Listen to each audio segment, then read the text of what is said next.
Hello!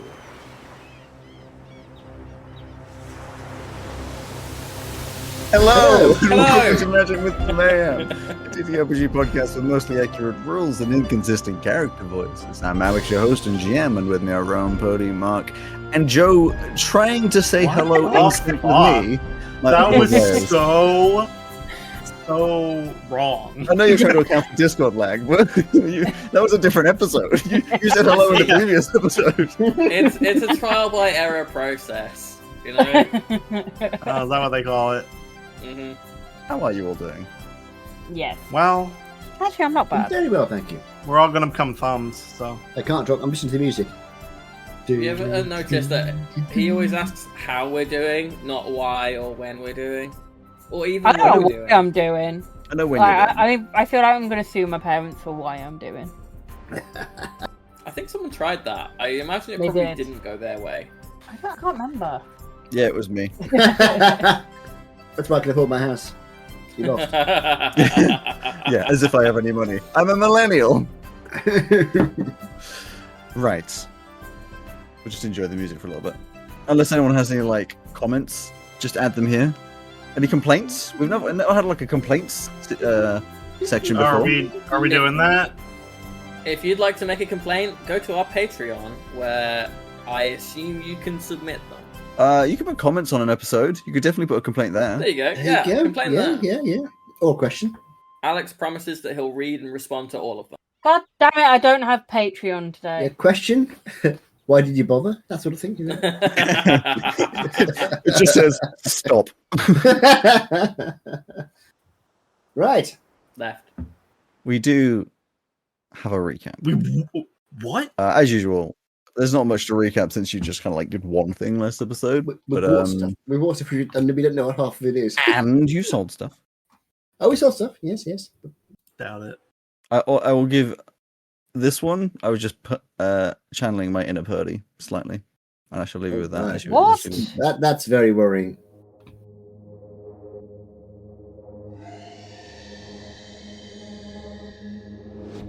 Interesting. What? I can't see them anymore. Oh my! The all-seeing watcher can't see. Whatever will we do? Do not mock me. Oh, and now they're getting upset. Oh, lighten up, you big bag of eyeballs. Go on, talk me through it. They have entered the dark heart. Oh, right, that interdimensional black market thingy. Crudely put.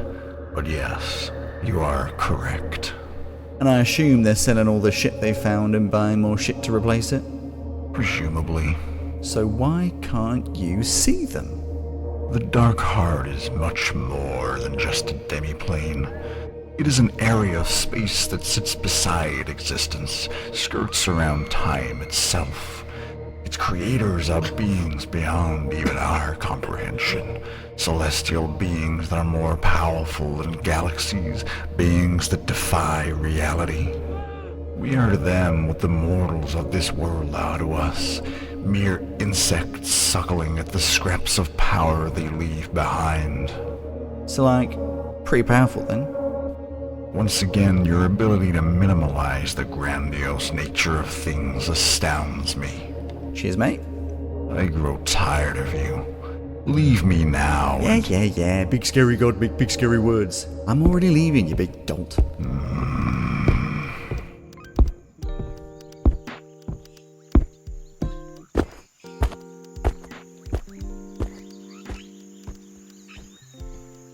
Alex, I'd like you to know Mhm. that the kind of the scary voice character, I picture them as various farmyard animals every time, and it's intense. That is so strange. I'm sorry, Alex, but that was the best one so far. It was. They were. I they were particularly a pony liked this time. your big bag of eyeballs. I'll lighten up your big bag of eyeballs. I feel like you did really just embody me. Oh dear. And it made me laugh anyway. There's lore behind it all. Maybe one day you'll find out. Oh, I was crying. Whoever that is, they are going to be my patron, and when they're in the next campaign. You want to argue with yourself? Yes, that'd be fucking hilarious. Rowan, I thought you'd enjoy that sort of slight lore drop that there's, beings of Yeah. incredible power. Yeah, So, I caught it. Oh dear. I know, that's why I said I thought What you'd kind like of farmyard animals are they? Those Oh, are all quite the a lot. chickens. that. Capybaras. And the same to you. Candy Candy bar. bars and aren't capybara. farmyard animals. Maybe not on I your guess it farm. depends on what kind of farm. It exactly. If you had a capybara farm, then I imagine they probably would be. See? Getting all that capybara milk. So, Maybe we're waking up. Capybara. Oh, like rabbits. Oh, never mind. You can make said cappy capybara burgers. milk, and I don't want to. A cappy burger. Cappy That's right. burger, yeah. Right. You exited the Dark Heart and woke up on the bridge of a ship. It Oh, is. that's right. I seem to remember sort of early afternoon kind of a time. So really, it is up to you. Your original plan, of course, is that you'd be going to Moonhaven. Moonhaven is maybe another couple days worth of travel upriver. So whenever you want to do that, I think same as before. It's like 16 hours worth of travel split into however you want it to be split up. Well, But there were a few things in O2 that I will remind you of in case you were interested in doing them before you left. There is the Worn Anvil, which is the famous blacksmith. There is the Bridgehead Market, which is the actual market, which would be in full throes at the moment. Obviously, you've been to one of the taverns. You haven't been to the other one. The other things I do have, because I thought vaguely you'd be interested, there is a tailor that is relatively famous, and then obviously there's the docks. I want to go to the Worn Anvil. I want to do the market at some point. Yeah. Sure. Another shopping episode! So, two things at the same time, the Bridgehead Market and the Worn Anvil. They're in pretty much a similar location. If you remember, as I've said before, the Bridgehead Market is mostly on the bridge, but then stretches out on the northern side into a larger open-air market. Some of it is actual shops that are inside of buildings. Some of it, a lot of it, is market stalls, things like that. One of the shops that is close by is the Worn Anvil. A little bit further away, but still visible from the main area, this corner of a building, open blacksmith's forge, or should I say half open. A lot of it is out in the air, but a lot of the sort of heavy machinery, the forge itself and such, is a little bit behind, big chimneys going up through the building. And there is only one person obviously operating. This is Harps, who I believe is a halfling. Yep, is a halfling. Evidently aging, but still very fit. Sort of slightly wrinkled skin, very tanned from the amount of sort of work they've been doing. Leathery skin and muscles, which are built in a very specific way for hammering and such like that. We might as well do, as I've been describing it, the anvil first, which I don't know if it's only going to be Pesto going over, or if it's going to be multiple people. I'd go for sure. Before that, I'll follow along. Can I review the blueprints to try to figure out what kind of stuff I may need Yeah. together? Give me... it's up to you. You can do an Arcana if you want to work out the magical sides of things, obviously. You could do a investigation if you just want to try and work out how useful it would be for creating things as an actual blueprint. You could do history to see sort of what era of... For example, if you'd need to learn some ancient techniques, or if you could do it with modern techniques. And then if you can think of any other things that you want to be more specific on, you're welcome to bring them up. Tell me which one you're rolling. You can roll multiple. Can I do an It's Arcana? not yeah, I mean, you can roll okay. all of them. It's just what they will give you. I'll do Arcana first. Yeah, of course. That is fucking numbers. 15 plus 8, 23. 23. I will add a flash of genius to it. Sure. Yeah. Okay. So that makes it 27. 27. So, you understand it as much as you can understand it. Obviously, there are parts of your intelligence, or should I say of your knowledge, that are missing, so there is always going to be a limit to how much you can discern. But within that, you will work out that magically, this is evidently something that is not necessarily about creating or adjusting or controlling time, but more... from your minimal knowledge of what the Modrons actually were, more something that allows you to sort of flow through time a little differently. So the difference in what I'm saying there is, rather than you stay the same and everyone else slows down or speeds up, everything stays the same and you kind of like take shortcuts, as it would be, through the flow of time.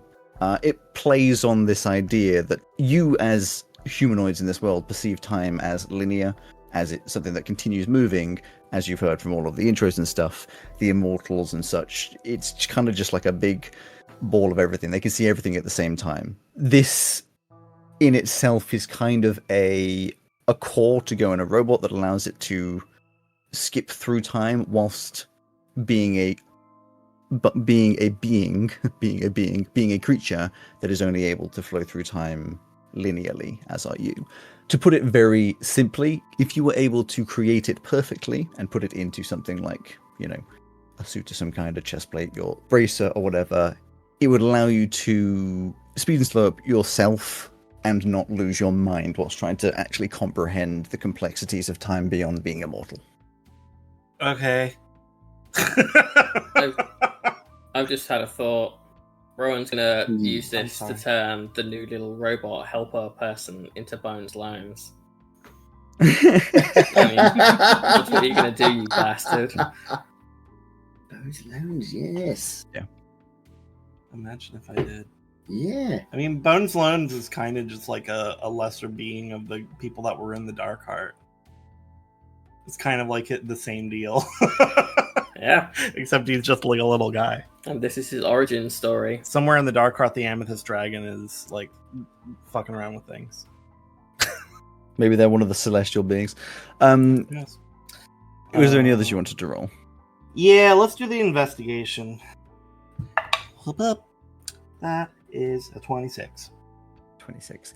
The smaller parts of this, gears, as it says, gears, rods, and stuff like that, I'm pretty certain you can just recreate using the stuff you have. You don't need like ancient metal or anything of that kind. The stuff that's going to be difficult is some of the parts that obviously are not written on there, but for example, like pulse coils and specific parts to do, which I haven't written down for now, to do with modrons that are godly created in order to, well, you wouldn't be able to make them unless you had some kind of god's power. You would have to try and find them, and you, for now, would have no idea where you'd go for that kind of a thing. That being said, you will never, in your own humble opinion, with your own power, be able to make this as it was originally, because you are not, in fact, though some may believe, or you may believe yourself, a god. So you can't put in that little spark of extra magic. You would, at any point, no matter what you put it in, unless you manage to enlist the help of a god somehow, it would be kind of like a 10% version of it, where you still have control over things. You could have it so, for example, your ship could go faster. Very much like, I don't know how much people know Futurama, but the idea that the engine that was made for their ship means that the ship stays where it is and the universe moves around it rather than it actually moving. It's the sort of thing where you'd be going faster in the ship by skipping through time a little bit. But it's, if it were like a god helps you do it at 100% power, your ship could just like almost teleport with its ability to sort of skip through time, So it's just the amount that you have to do, especially if you're just using brass gears and steel rods and things like that. Do I know what other godly created parts I need aside from that pulse coil? So some of it would be noted, some of it has an image, but you don't know what it is.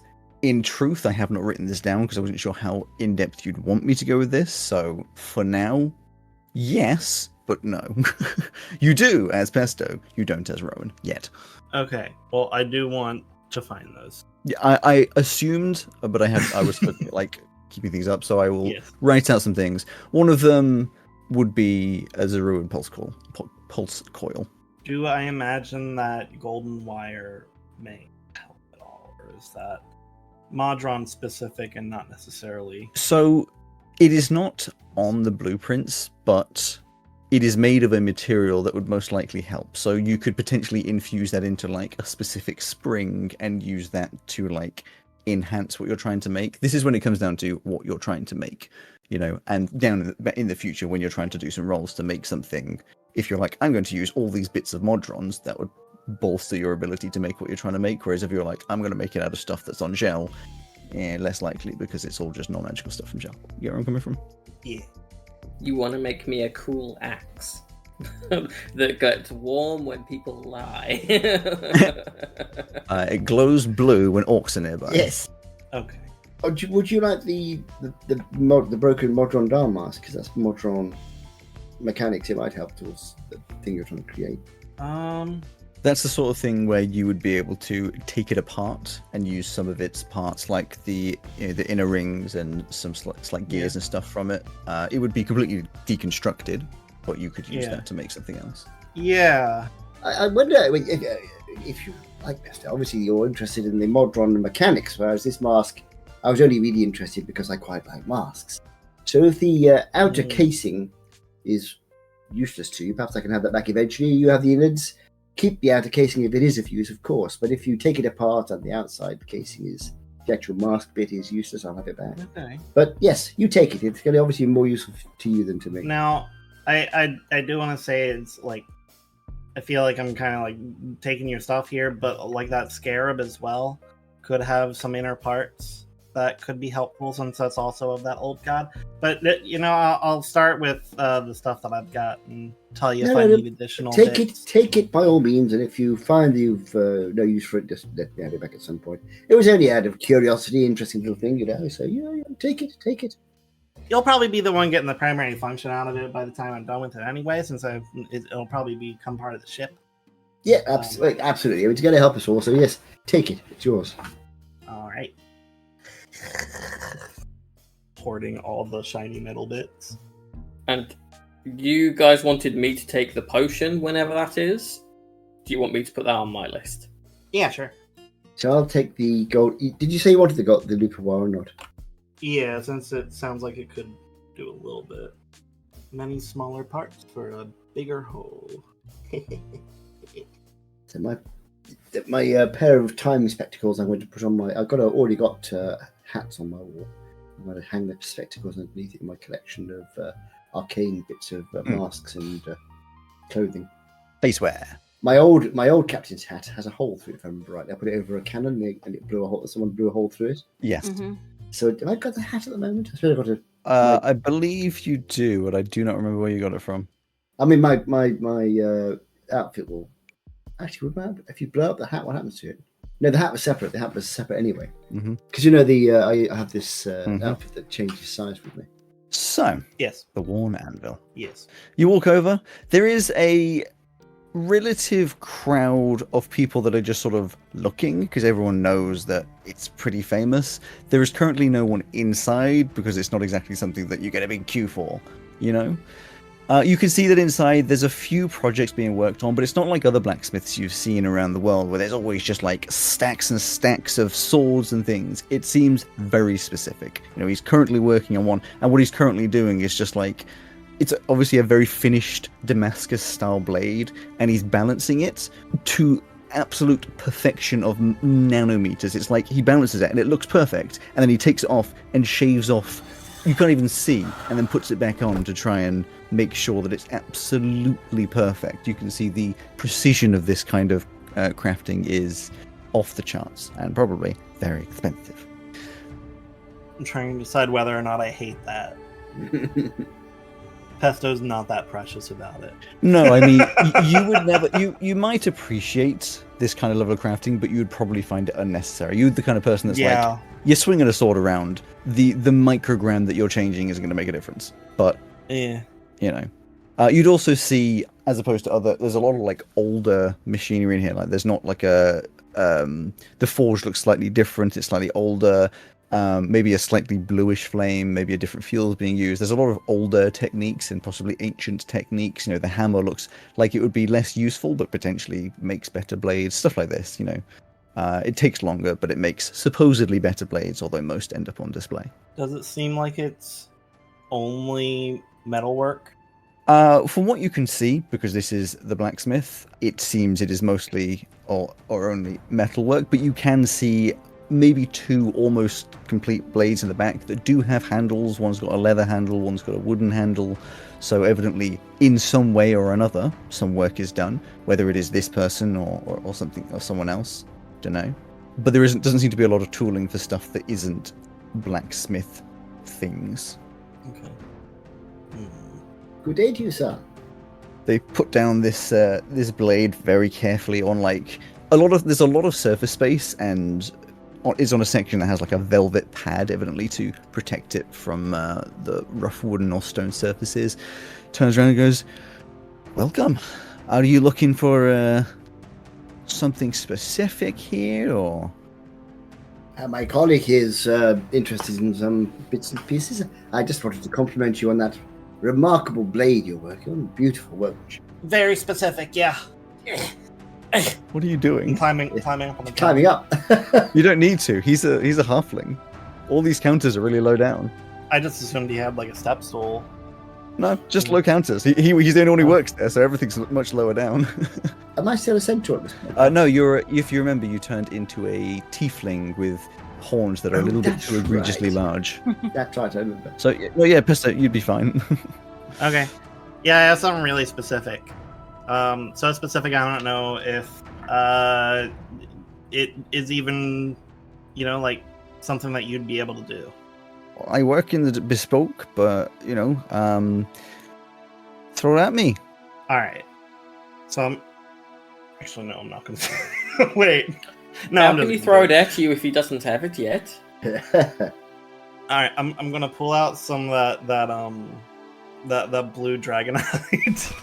And then I'm not gonna pull out the gems because that could be bad. I have 2 very explosive gems. One of them creates lightning energy, and the other one makes fire energy, or at least they did. We had to throw them into the bag, but I was thinking if we could harness the power of that and like direct it somewhere, it would need some kind of strong structure to like case it. Right. I mean, what sort of size are we talking about? Are we thinking like gun barrels? Are we thinking like cannons? It would probably have to be cannon size. The power, it was pretty powerful when they expelled their energy. Right. I mean, I don't usually work on the larger stuff. I mean, cannons and such like that. I can do castings. There's only a certain amount of ways you can cast something. Obviously, my blades and stuff are, they're Damascus, they're folded, they're made in very specific ways. But the cannons and casted weapons like that, though I will obviously do my absolute, I will make it as good as it can be. Don't expect that it'll be like, the most incredible cannon that can do everything that it ever does. Like, there's only a certain amount of strength you can put into a cannon. With all of that said, negatives first. I would need, obviously, to have a look at the things that you're working with, or at least have an idea of the actual power, because there's no point in overdoing it. That just wasted material, extra weight and stuff like that. If it's a cannon, is this for like a battlement or for a ship? Oh, it could be for either. Let's think ship first. The reason I'm asking is because for a ship, something like this, I'm assuming is going to be much heavier than the average cannon, which means on a smaller ship, you'll need to balance that.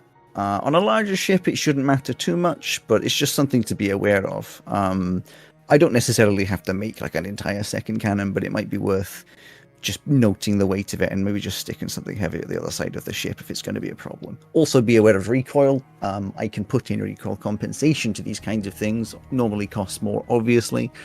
That can be much more helpful in a ship, especially if you don't want to knock yourself off course, depending on how powerful your shot is. In a battlement, less needed, but can be good just to preserve the structure beneath it if it's not particularly strong. But I wouldn't expect to be moving this very often. I mean, we'd be making it, in the most part, in parts here, take it to the docks, and sort of construct it on the ship. But we need, all sorts of machines and mechanics to actually get it to the docks. Okay.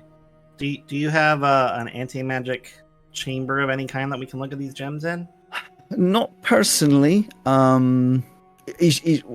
Let's before we start actually looking at it, talk me through what we're looking at here. I work with magic. I'm happy to infuse that into stuff.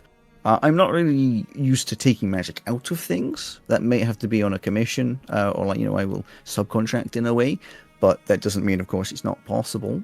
But what are we working with? So far I have maybe an orb that explodes. I will recount exactly the specifications of this explosion because I don't remember. But that's no way. It was a fireball. One was a firewall. One was a fireball, but fireball. electrics. And it was when you touched So it. 20-foot radius. Yes. 20-foot radius seemed to trigger on touch. Okay, so something like a fireball, you'd be surprised. Fire doesn't actually have that much like pushing force. Like it's a little bit, but usually it's just flame. So we would be more focusing on the ability to protect from heat. That's fine. It's unlikely it's going to get hot enough for damage.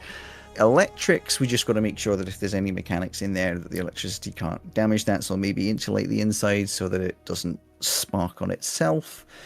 If it's touch, and I'm assuming some kind of organic touch, there might need to be modification as to whatever you're using so that it is more of an impact driven type of thing. I have to work on that. It all sounds pretty possible. I'm going to be honest with you, it doesn't sound like you're going to need like an especially powerful, or should I say especially strong weapon. I think you could probably just modify a normal cannon. It would take away the function of it being a normal cannon. Oh, give us like a super spiced up one. I also have a strong suspicion this type of thing you're talking about usually has charges. I won't know how many there is, but usually there's charges, and you would have to find some way of reinvigorating those with some kind of magic if you were to use it. So if we put it into a cannon so that you can use those to like charge a cannonball as it gets fired or something, you might get a few shots before you're just back on a normal cannon. Or should I say, it wouldn't really be as usable. It wouldn't be as good as a normal cannon whilst not being magical, if that makes sense. Magic can be, component driven mostly. It'll be relatively expensive for a normal cannon shot, but it depends on what you're trying to do with it, if it's defensive or if it's just for show. I appreciate that's a lot to think about. I'm going to put a rough estimate that if you wanted a cannon that can fire a choice of your electrics, or I would still need to look at them, but your electrics and your fire, if we're modifying a cannon that you already have that you can provide, and I get materials to be able to do so with potential for subcontracting, I reckon we're looking at probably about 10,000 for one cannon. Noted. And if it were to be not a ship cannon, but like a hand cannon, one that you carry. Hand cannon. Well, I would probably have to make that one from scratch so that it doesn't explode your hand. But obviously we're firing with less overall. When you say hand cannon, do you mean the old terminology of like a gun, or do you mean like an actual like mini cannon? It could be something I'm just carrying around, like a gun, or it could be like a big one, like a Rocket the Raccoon style. It really depends. If you're putting it into the barrel of a gun, I would make the barrel, and that would be the part that would sort of have all the magicalness to it. Most likely I'd have to get someone else to then be making the magical part, but I would probably come to about 5,000. The big cannon, since I'd have to make it from scratch, it'd probably come to about 10,000 anyway. All right, Alex. Of those things, could Pesto do any of that themselves? So your biggest problem would be infusing magic, because you're not sure how you do that at all. In terms of like the physical crafting, probably you'd be doing rolls. You're not practiced in it, so there's a chance that you make something the first time you use it, it explodes. So if you wanted the confidence that it would be made correctly and will work, professional. If you're like, fuck it, then you could probably do it yourself. You'd probably need to borrow tools because you don't have everything on the ship to be able to like blacksmith things. But you can just you could probably use this guy's or whatever. I'll try to make the parts myself. All right, we'll get to that at some other point. I would like something as well. Right. I would like a weapon. I can do weapons. With which I can kill people. I can do that very easily. What weapon? And I'm going to need something a bit more specific than very easily. We range all the way from, obviously, simple weapons, which are mostly for display, to, magically infused weapons, which are just generally infused to be a bit sharper, all the way up to, like, a Vorpal blade. Oh, right. Well, how much is a Vorpal blade? And also, what is a Vorpal blade? Well, a Vorpal blade, so they're difficult to use, but effectively, if it's crafted and it's magically infused in such a way that if you catch an attack just the right way, you can effectively feel no resistance as you're able to go through. Like a hot knife butter through. Yeah, in some ways, yes. It won't work every time. It's not like every time you do that it'll work. But the point is, if you can get it correct, you can get that working. They're very, very expensive. I can put it onto a weapon that you have, but realistically, I would say there's a 7,000 gold minimum on turning something into a Vorpal blade. If you wanted a custom blade that I make from scratch to be a Vorpal blade, probably about 15. And what about the one you've got in stock that's already made? I don't have any in stock currently. Oh, right, okay. So, but turn something into a Vorpal blade, 7,000 gold. What have you got in like the kind of 2,000 to 4,000 range? Well, so I don't keep stock. Everything is bespoke. Bespoke? Everything's in Stoke. Everything's bespoke. I don't know where that is. Also, you mentioned a place called Damascus. Where's that? Oh no, it's so it's over in the Demarth region. It's called Damascus. Yeah. Right, okay. No masks there. I don't know why it's called that, but it's a technique. I mean, they don't use it there anymore. Yeah, there are arguments about needing to or not needing to. It's a lot of visuals. It does make a blade stronger. If you wanted one of my blades, 2,000 to 4,000, I reckon you'd be looking at a sharper than average blade. All of mine are sharper than average. Something simple, no flair to it, decent shape. And obviously I'll work on, if it's like axes, there'll be handles. If it's swords, I can work on the guards and stuff as well. And I could, etch some decent insignia into it, maybe put a jewel in if you wanted in the pommel or something. But it wouldn't be particularly fancy. No, it doesn't need to look fancy. Just needs to like either stab or cut or bash. If you're more focused on the blade, then I'd say for 4,000 I can give you a +2 blade for with no particular fancy stuff to it. And how long does that sort of thing normally take? If you pay more, it'll go faster. But realistically, with the stuff I'm working on at the moment, you'd be picking that up in maybe a week. How long are we planning on staying here, Captain? Not a week. Unless you... Oh, then no thank you. Unless I could trade you whatever you've got for your next person, I could trade you 2 dogs. I'm not going to be giving away what someone has... We can collect it on the way back. I was going to say, we will be coming back this way, so you could... Oh, are we?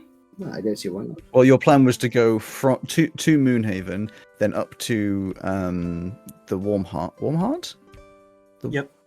Yeah, which is first a little bit, and then you could go back down to this to O2 if you wanted. So we'll be back here eventually. It might be a little while. What could I get for 2 dogs? I don't trade in animals. I just gold or jewels. I might do a trade, but I don't really have much use for other items. I just have to try and sell them, and that's a fuss. Alright, I used to have this like sword that would sort of talk to you, but I had to give it to someone. So I can't really trade that to you. I believe that we're giving it to a rock. So no, that's probably me if you've not got anything in stock at the moment. Because that's your kind of weird shop. But maybe in like the future. Yeah, I mean, alternatively, you can just give me the name of your guild, and we can sort out, sending it over there at some point, so you can just collect it whenever it's necessary. Oh, we don't really return to like. I think we'll come. We'll talk to you about that later on, perhaps. Yeah. How's like the tourism here? Do people come and stay for a bit if we do try and like stay for a week in the future? There's stuff to do. There's not a lot through O2. There's not a lot to do here. I mean, people come obviously for my blades. The market is relatively popular, but it's mostly if anyone's going over to Moonhaven, because that's I don't know why people are attracted over there. It's mostly just a bunch of rich people being rich people. So there's not a lot of reason to go through here, if not for trade or adventure if necessary, you know. Sure. You wouldn't happen to know anyone who like collects coins or something like that, or sells that sort of antique sort of thing? Afraid not. I mean, you check through the market. There might be some people. All right. Right. I would Anyone be else while we're here? Yeah, I I got have something, one more. but Pesto's got a question first. Just an additional thing. So if I wanted to incorporate, say, show my gauntlet. If I wanted to like have an add-on that used the electricity charge of that gem and made it part of its gauntlet to fire it off, what all would I need in that add-on or extension? May I? Sure. You pass it over. He looks at it. He's like, "It's very fine work. A couple of crude edges in here and there, but who made this?" I did. It's very impressive. You know, I can tell that this was made with some smaller tools. I mean, if you wanted, I can fix up some of these edges, make it a little smoother, and The edges you are know. fine. It works great. I mean, it would be the visuals. It would also make it last longer, obviously. There'd definitely be a couple of these welds that need redoing if you're looking to be able to fire off magic from it, like you're talking about. Otherwise, you know, it'll bust apart.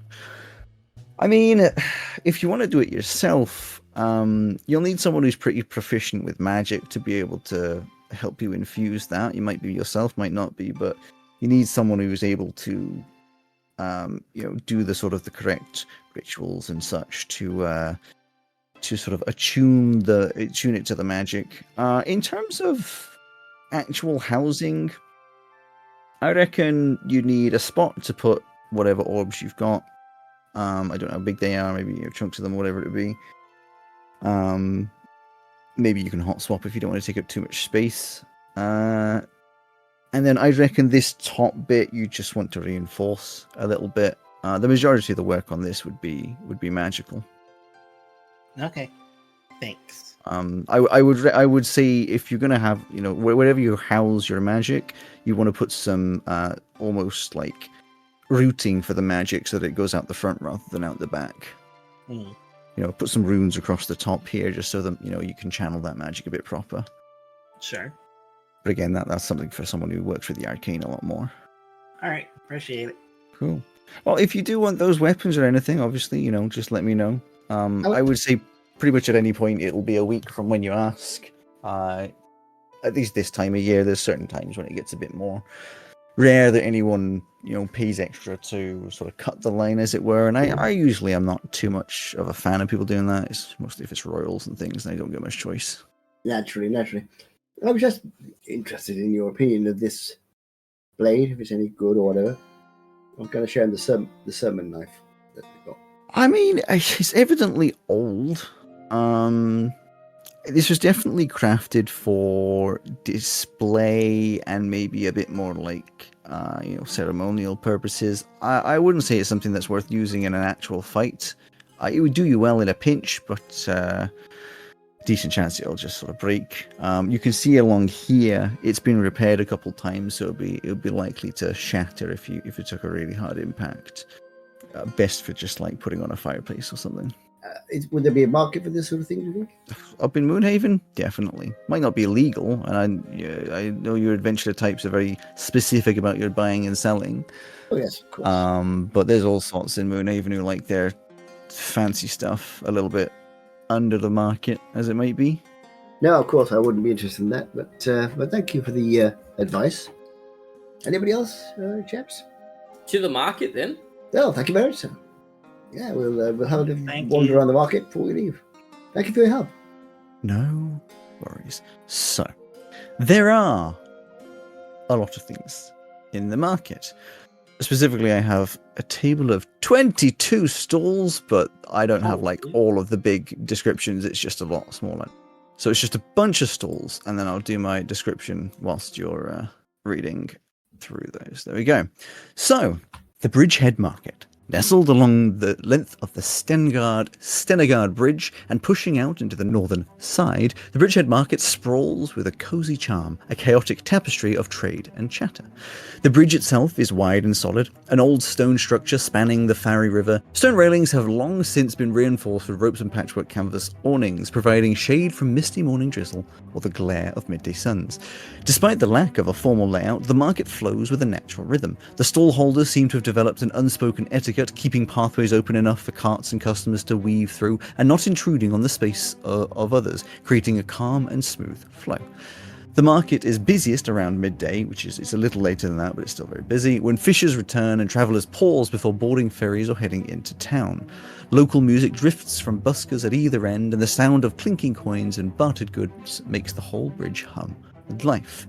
So, for the podcast, an example, I have the vendor description is a broad-shouldered fisher with few words who sells fresh river fish, smoked eel, and fish turkey bundles. I'm not going to go through all 22 of them because that would just be unnecessary podcast time, so I'm going to let these guys have a little peek through, and if they want to talk to any of them or buy anything, they're welcome to.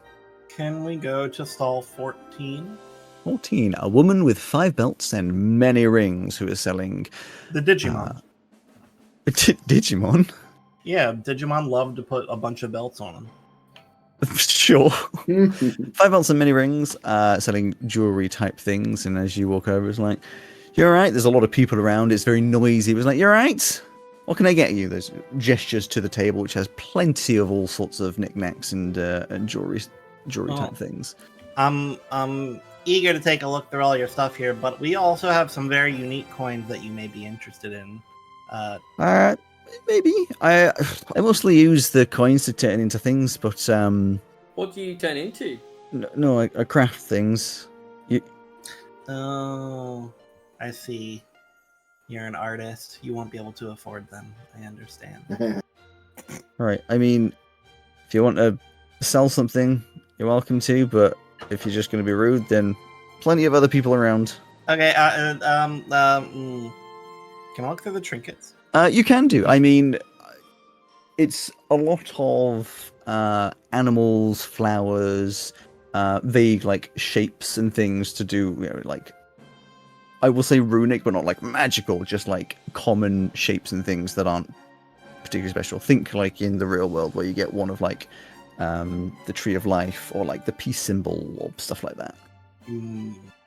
Is that kind of a thing. The trinkets themselves are some of them are on long chains, some on smaller chains, some of them are on like bracelet type chains, and then there's a bunch of little pendants that don't have chains themselves. I want copper bits. Copper bits. Yeah, I mean there's a lot of copper jewelry, but like this would be a very expensive way of getting copper. Yeah, we can just like break into someone's house and take all the wiring out the walls. True. Okay. Anyone else? I've got loads of shops I want to visit. Okay, where are you going? We'll start with number 2. Number 2. Uh-oh. Elderly herbalist with moss-stained gloves. Healing God herbs, damn it. river reeds, and dried mushrooms. She's like, hello, you right? Hi, what have you got to offer? Well, yeah, 'cause everything you can see here. Working with remedy. Now, don't worry. I'm not one of those that's going to come in here and say that I can heal all your ailments with with herbs. This is mostly stuff to just ease pain. Stuff that you can put into food if you wish. It's just those little bit of extras to maybe balms to put on burns and things like that. So, out of game question, Alec. Mm-hmm. If I buy any of these, could I use them to help heal anybody? I would say you could buy components here if you wanted to make like healing potions, which is a thing obviously you can do in the game. In terms of healing people from wounds sustained in battle, no. I didn't know when she said like balm for burns if I could do it. Well, this is more like you accidentally touched the stove and you got a little burn on your hand, so you just put something on it to cool it down and make it feel nicer, and it heals a little bit faster over the next 3 weeks. Cool. I'll just have Niffy buy a bunch of little balms and stuff. How much you want to spend? How much would 10 gold get me? Quite a lot. You'd probably end up with, I'd say, 3 or 4 pouches of just like generic herbs and mushrooms. Cool. Yeah, that's what I'll do. Some of it can be used for food type things. Some of it can just be used just to make things feel a bit nicer, cooler, to put down inflammation if it's happening, you know. Cool. None of it smokable. That's fine. She's thinking more healing food cook thing. And then she'll drag everyone to number 4. Number 4, friendly brewer with tea-stained apron. Has spiced tea leaves, cold herbal infusions, wake leaf energy tonic. And she'll just buy a bunch of tea stuff for the ship. Sure, how much? 5 gold's worth. Would that get me that much? 5 gold, yeah, say, because they're a little bit more special, so you've got 2 bags of various tea leaves. Tea. Any kind of fish tea at all? Well, the next one down is fishing nets. It's a fishing tea. There we go, fish tea. It could still become a thing. Not ever. It's an acquired taste. Does anybody else want to go to any? Because I've got 8 more that I'm just going to drag you to. Not particularly. 8 more. I was gonna see if the guy selling arrowheads or the guy selling arrows were selling any kind of special arrowheads or arrows. What number's that? Number 6. Number 6 and number 12. 6 and 12. Cool, we can But that's it. mix them in with the thing. I will tell you now, none of it is magical.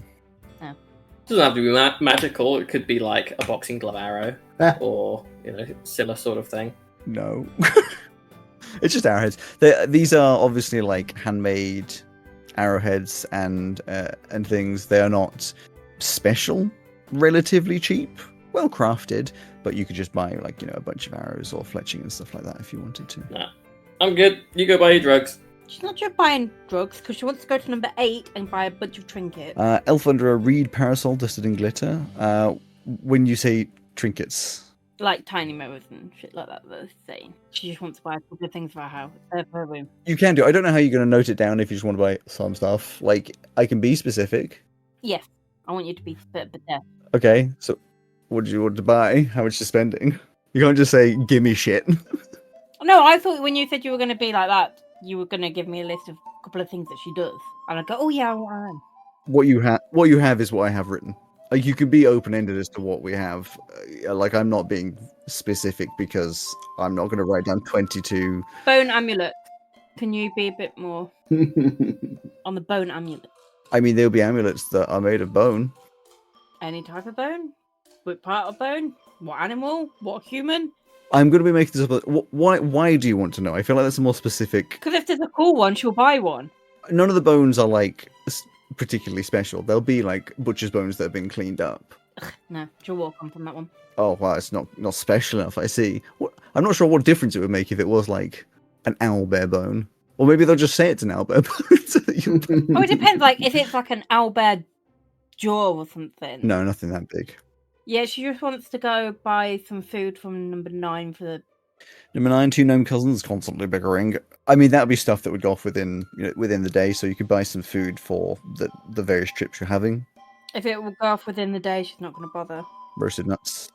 Yeah, this is like full lunch kind of stuff rather than for storage. Right, number 13, she wants some hand-drawn maps of local towns. Like this town, if they've got any of Moonhaven and all that jazz. Yeah, I mean, you look at them all. The hand-drawn maps, there's one of the world. It's not particularly specific. It's just like a vague atlas. How pretty is it? It's very nice. It's handmade, so it's on like a lovely piece of parchment and that kind of stuff. She'll definitely buy that one then. Yeah, it's not more specific than a map you'll already have, but yeah. Yeah, but that'll be to. In terms of local ones, you wouldn't get any more information by buying them, but you could have some pretty maps of the local areas. Okay, she'll just buy the world one. How much is that? The map of the world, probably 2 gold. It's not very expensive at all. Cool. She wants to go to number 17 and buy a few river-scented incense and candles and shids for the ship, so we can all smell nice. Yeah, I mean, that is all visual stuff. You can throw in a few gold, and I'm not going to... Mm-hmm. That's just stuff you have. Oh, I wanted to take pesto to number 18. Okay. Thin man with tiny glasses and quick fingers has clockwork toys, wind-up boxes, and pocket gadgets. Hey, pesto, do you want anything from here? Yeah, I want the most broken-looking, fucked-up thing we can find. I want the most broken, fucked up looking thing we can find on your store, please. So there wouldn't be anything broken. This is all obviously, handmade things. They're all working because it's a shop that would sell working things.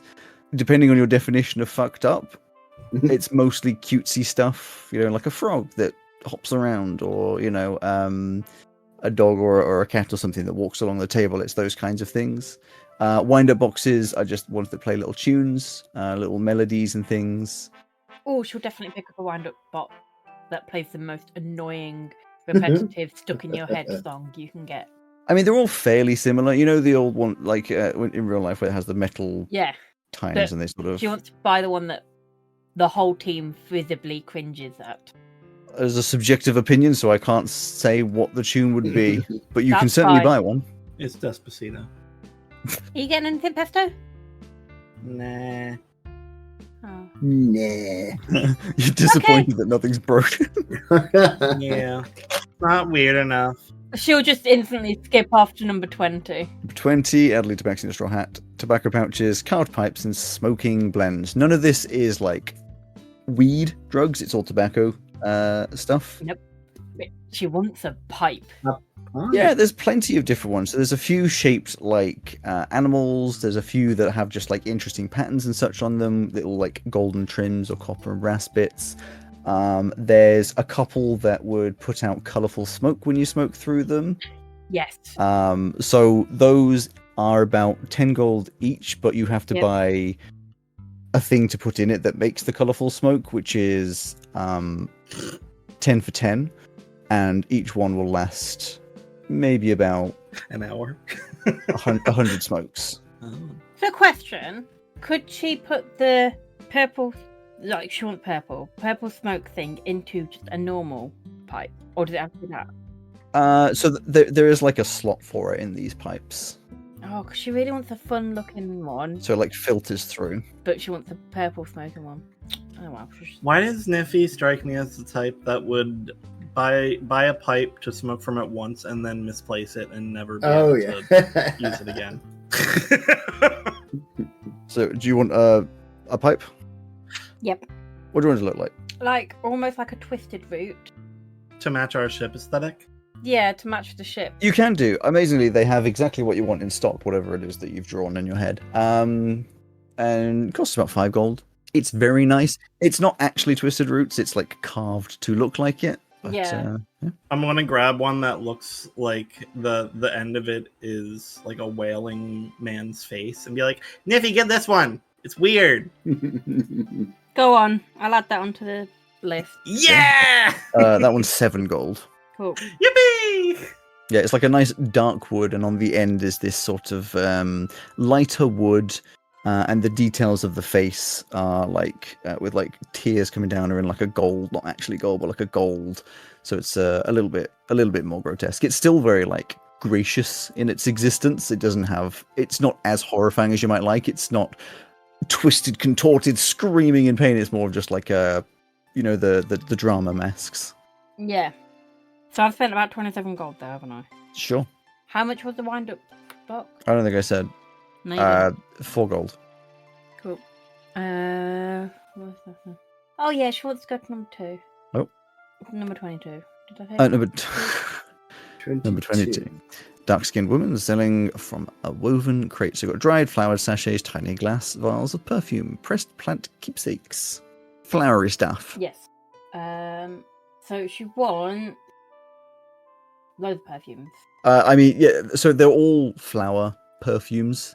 So whatever you want.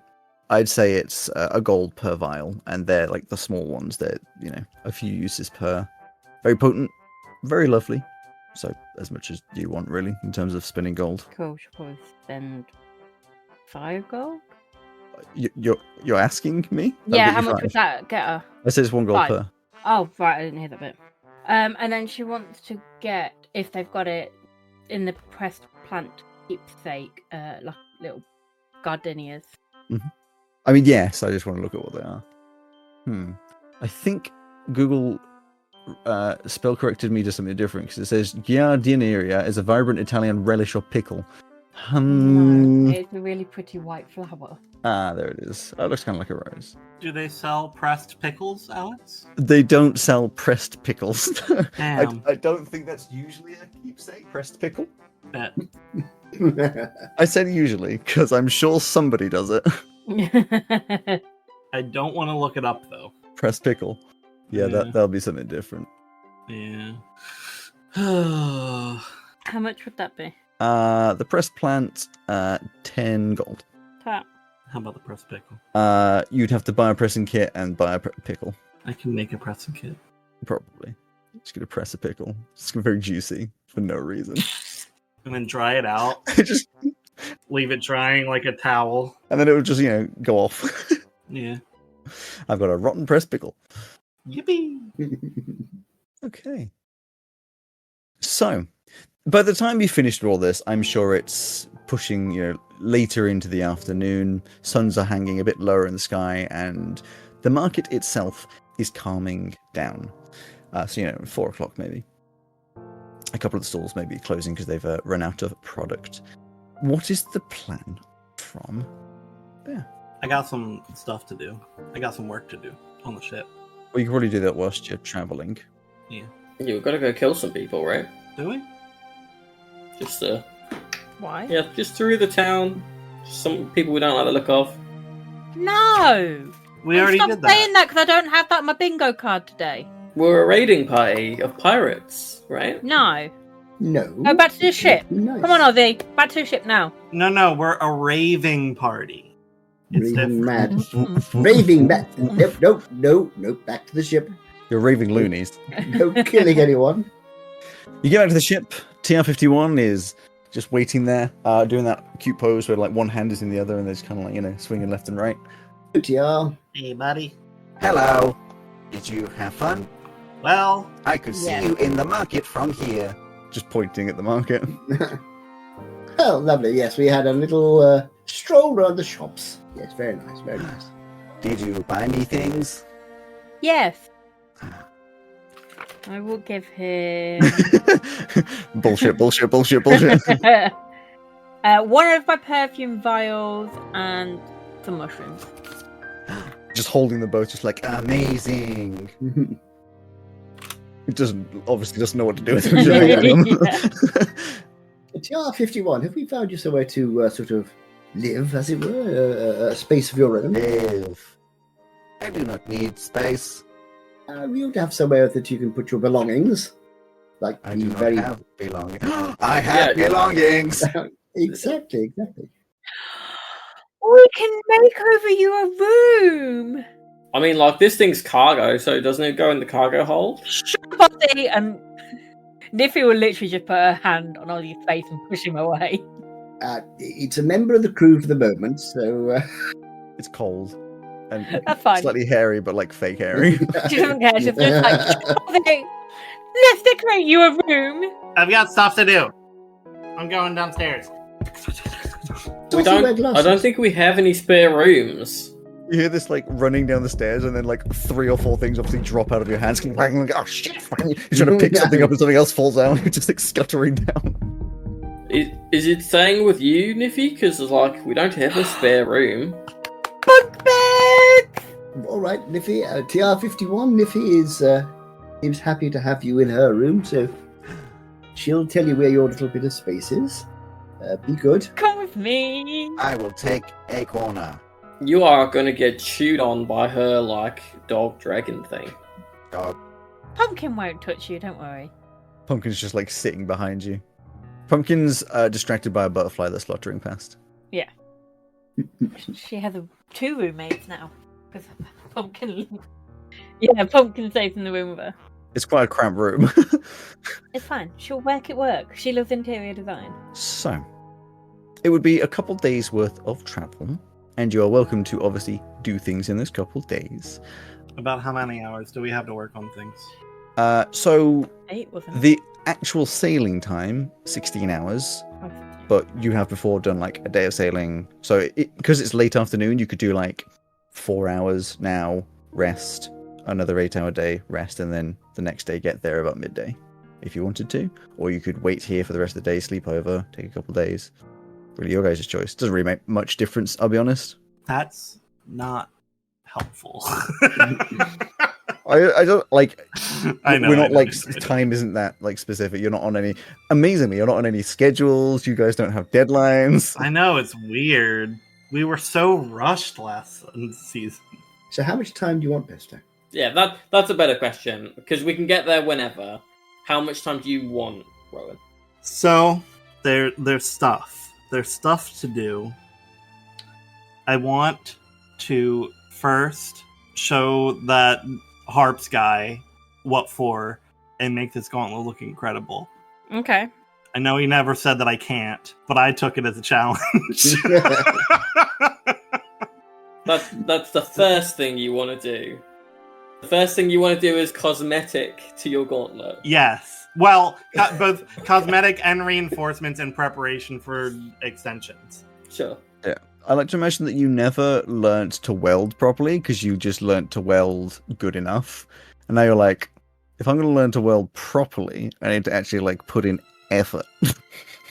Well, I think Pesto just gets really impatient because his thing is seeing the thing work. He likes to see the life brought into a thing. He doesn't care what the thing looks He makes prototypes and those become the actual. Yeah. So we can leave like in the the ship. morning for you to be able to do that then. Easily. I said that's the first thing. Yeah, I'm saying for that alone, leave in the morning. Yeah.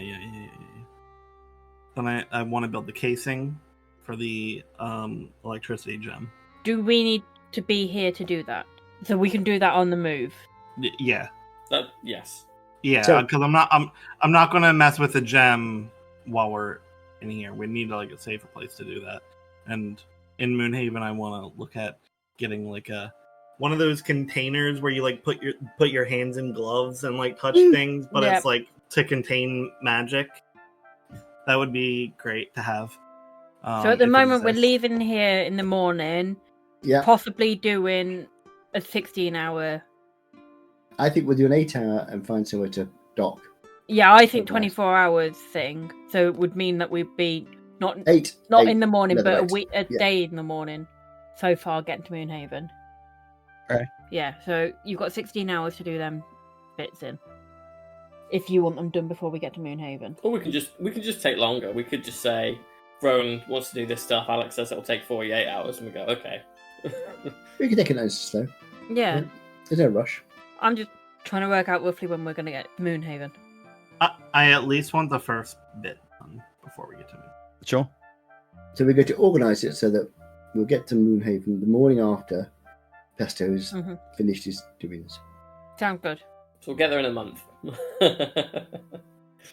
I also can finish the hypnotic cannonball that I started.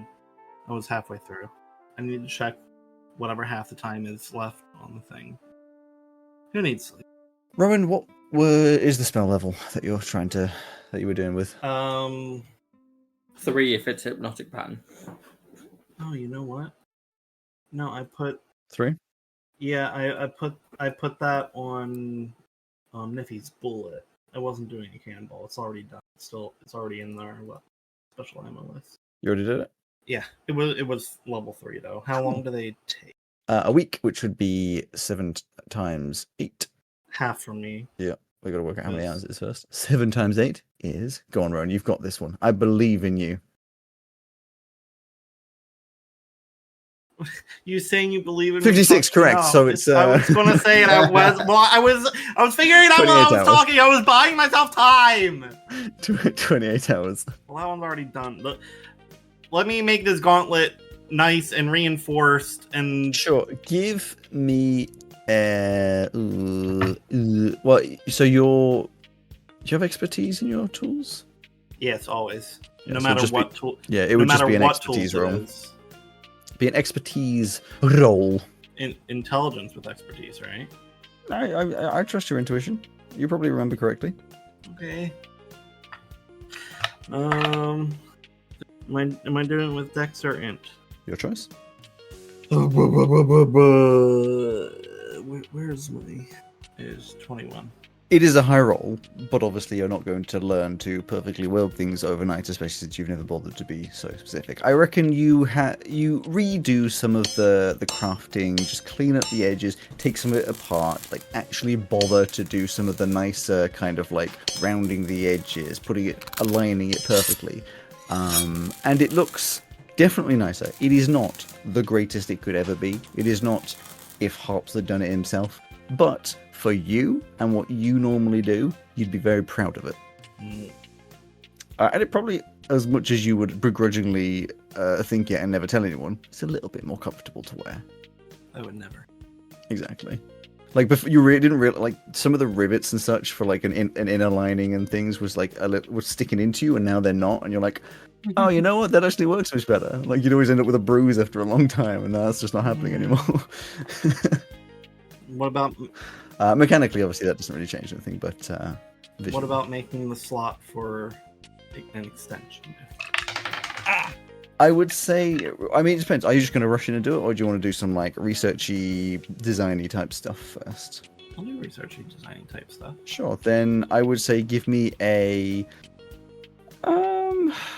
something intelligence based, not tools, obviously. Arcana.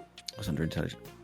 Yeah, you could do some Arcana. It's not really in the same spot, but it would be like Arcane Engineering, and that would be intelligence anyway. So yeah. Ooh, baby, that's a 26. 26. I think you spend a decent number of hours designing, properly writing down, designing everything. You've got a pretty decent idea of what you'll be doing, and it leaves you the choice of purchasing some more specific materials, like for the housing, some like higher grade metals and things rather than the scraps that you usually have. Scraps in inverted commas. They're not unusable. They're just not higher grade, like weapons grade metal. Or you can just kind of go ahead and do it with what you got. Do I know it? You know that it would be... basically, mechanically, you'll need a lower roll if you get better materials to make it. I guess I'll wait. Fair enough. Do it properly. You're so close, you're like, but I could just do it. But no, you decide. I still wouldn't be able to use it right away. I'd need to make no, yeah, true. Housing as well.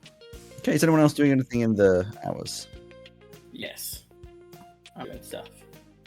Okay. I'm going to make 3 Ghostlight Stones. Okay. Look at you go. And there's nothing any of you could do to stop me. I don't think anyone cares to try. I am also going to... I have a ripped set of very fancy clothes that we looted off the corpse of a bard that we made sure fitted me. I'm going to mend them. I'm going to repair them. Sure. So that I have a non-ripped set of very fancy clothes. Okie dokie. That I can wear at my leisure. We're going to a formal event. We're meeting one of the crew's mother. I need to look my best. Okay. I'm also going to distribute 1,500 gold from the fund to each of us. Okie dokie. Yep, cool. Golden pieces.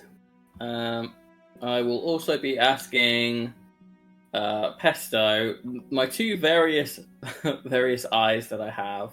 The Fallen Celestial Eye that stares in one directional ways, and the Pale Eye, which is the thing that I could attune to, but moves around and kind of blinks anyway. I will ask if Pesto thinks that there are any negatives to potentially sticking those in my eye sockets, because at the moment I've got one as a necklace and the other one's just kind of in my inventory, because I've got my matching set in at the moment. So one of your eyes is going to actually move. Okay. Well, yeah, potentially. Like, they could both move. It's just that one would be swiveling. Other than that, well, what would the answer be first, Pesto? A good idea or a bad idea to stick those things in my eye sockets? I mean, I think it'll be a new experience. They're more unique than your other eyes, but for like walking around, talking to people. I mean, it may be a little disconcerting to see the one eye going on its own trip, but you know, when people are that close enough to you anyway, they kind of can see like the skeletal stuff. So I don't know, probably. Oh no, I'm thinking that they would both be going. Alex is Do I have that right? The pale eye would just kind of be moving and blinking by itself, and the celestial eye is fixed and kind of rotates based on the way I'm looking. So I'd have two eyes that would both be moving, sort of, and I would not have control over either of them. Yeah. Well, you don't actually see from those eyes, right? So it'll just look weird. Yes, but that's more the thing of, is that going to be bad either for me or generally, is the question. So Probably not. where'd you get the pale eye? Pale eye we got from a wall in the crypt. Yeah, so that one is, it doesn't look around, but it does blink. It doesn't look around. As in, like, of its own volition. So you could use it as you do your normal eyes, except every now and again it would blink, but the eyelids would be under your socket, because obviously the eye, it's kind of like an eyelid on the eye rather than your face. That's fine. Okay, well maybe I'll put that in. The other eye is the one that always looks in a single direction. Maybe I'll put that in if I just want to be winking at people. Yeah, exactly. The one that looks in always looks in the same direction. I mean, it technically it would never be wandering. You'd be wandering. It just keeps looking the same way. Yeah. Okay. I just had a great idea. Mm-hmm. An idea. Yeah, it is an idea. What if I built like a little carousel to fit inside of your skull, and then handed you like a button that you could press to like rotate them, so you could like switch between them at any time relatively easily. See, I really thought you were going to say the eye that always points in a single direction would be a really good compass. Oh my god, that'd be so I was cool. thinking that, but it will work like that in his head anyway, so that's alright. Except you can't see it when it's pointing backwards. Like you don't have a brain to worry about, right? So a little carousel of eyes in your skull? Potentially, I'd be more worried about the surgery to put it there. I mean, that's something you can work on if you want to, Ozzy would tell you. But for now, I would just ask for a little like pedestal thing so it can go on a shelf in my room when I want to put it in there. Okay. Okay. All right. Give me 5 minutes. And I think that's it. I've been well. I'm sorry. I would also do some testing on the center of the Hollowed God to figure out how wide this area of silence is. 10 feet. 10-foot radius? No, 10 foot. So 5 foot out from each side of you.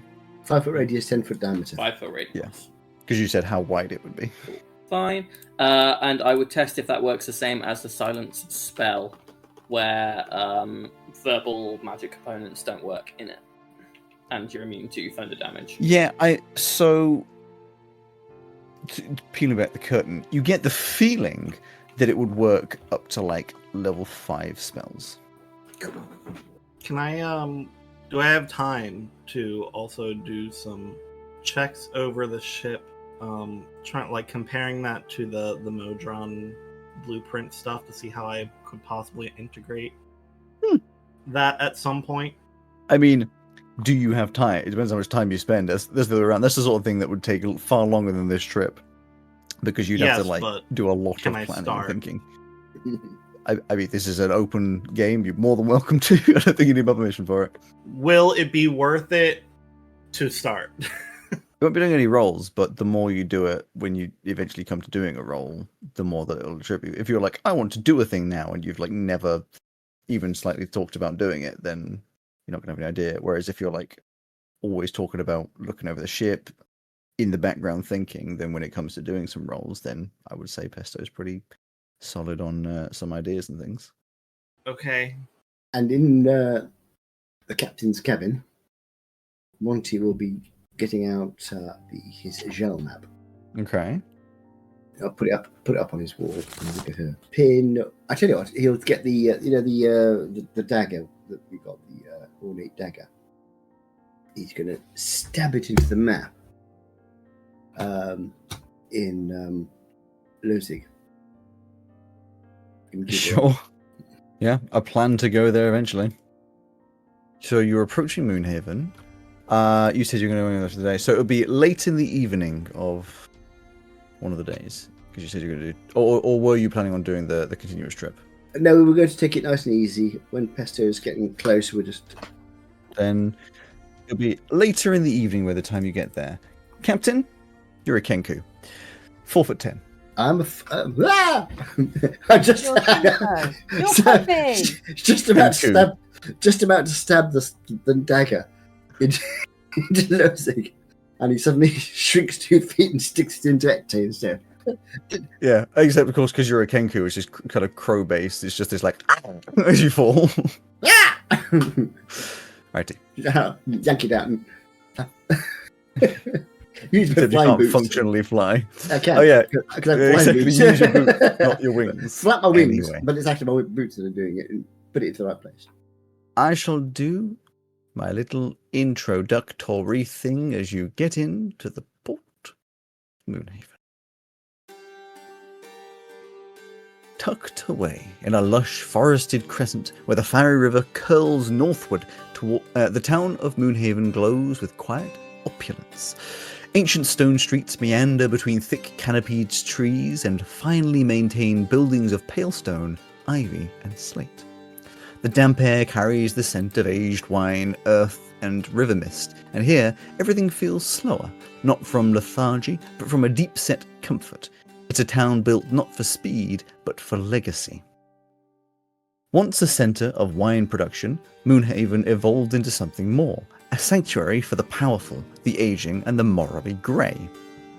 The Montgomery Cartwright family, proprietors of the world-spanning MG Corporation, control much of the town through wine, cargo, and coin. No one here raises their voice, power is exchanged with a whisper, and gold carries more weight than law. Though the town is split in name, its identity is unified. Moonhaven is where the rich come to rest, to scheme, and to buy what the law won't let them touch. Here is a big old map of Moonhaven. It's a map. I recognize that place. You recognize that place? You do indeed. Map, yeah. Airship yard and docks.